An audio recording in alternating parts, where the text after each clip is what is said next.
बिस्मिल्लाहिर्रहमानिर्रहीम। अस्सलाम वालेकुम। उम्मीद है आप सब ठीक ठाक होंगे। आज चिकन हमारे किचन में बन रही है, चिकन की कढ़ाई, जिसका नाम है अफ़गानी चिकन कढ़ाई, और ये बहुत ही जल्दी से बनती है। ये सबसे पहले मैंने ऑयल में थोड़ा ऑयल लिया, उसके अंदर 1 किलो चिकन ऐड किया, और जब इसका कलर थोड़ा चेंज हो गया तो इसके अंदर अदरक लहसुन का पेस्ट हमने शामिल करना है, और इसको तकरीबन 3 मिनट के लिए इसको भूनना है, क्योंकि जब तक उसकी स्मेल ख़त्म ना हो जाए लहसुन की।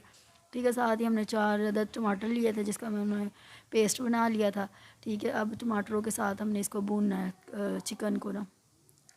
ये हमने भूना, इसके बाद हमने इसके अंदर डालनी है सब्ज़ मिर्च डाली है, और साथ ही हमने इसके अंदर डाल दिया लेमन 1 फुल, और साथ ही इसके अंदर हमने डाल दिया प्याली भर के दही का। ठीक है, अब हमने इसको भूनना अच्छे तरीके से। जब भुन जाएगा तो इसके अंदर ही साथ ही हम मलाई डाल देंगे, या क्रीम भी आप डाल सकते हैं। मेरे पास मलाई थी, मैंने मलाई, और थोड़ी सी काली मिर्च डाल। अगर आपके पास सफ़ेद मिर्च या वाइट पेपर है तो आप वो भी इसके अंदर शामिल कर सकते हैं। मेरे पास काली मिर्च थी, मैंने वो डाल दी। ये साथ इसके अंदर नमक चले जाएगा। तो ये जी तकरीबन हमारी जो कढ़ाई है ना, ये ऑलमोस्ट डन है। ये बहुत ही कम मसालों से बनती है। अगर आपके मतलब में एमरजेंसी में आपको बनानी पड़े तो आप ज़रूर ट्राई कीजिएगा, क्योंकि बहुत जल्दी से बनती है।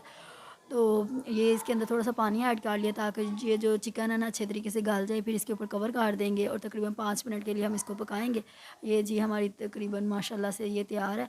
इसके अंदर अब हम थोड़ा सा ना ज़ीरा ऐड करेंगे, ताकि और ज़्यादा खुशबू आए। ये ज़ीरा हमने ऐड किया, फिर अदरक थोड़ी डाली, फिर सब्ज़ धनिया डाला, और ये जी हमारी कढ़ाई तैयार है। उम्मीद है आपको ये मेरी रेसिपी अच्छी लगी होगी। आप ज़रूर ट्राई कीजिएगा, और मुझे कमेंट्स में बताइएगा कि आपको ये कैसी लगी। और मेरे चैनल को अगर नहीं है तो सब्सक्राइब कर दें। ओके, अल्लाह हाफ़िज़।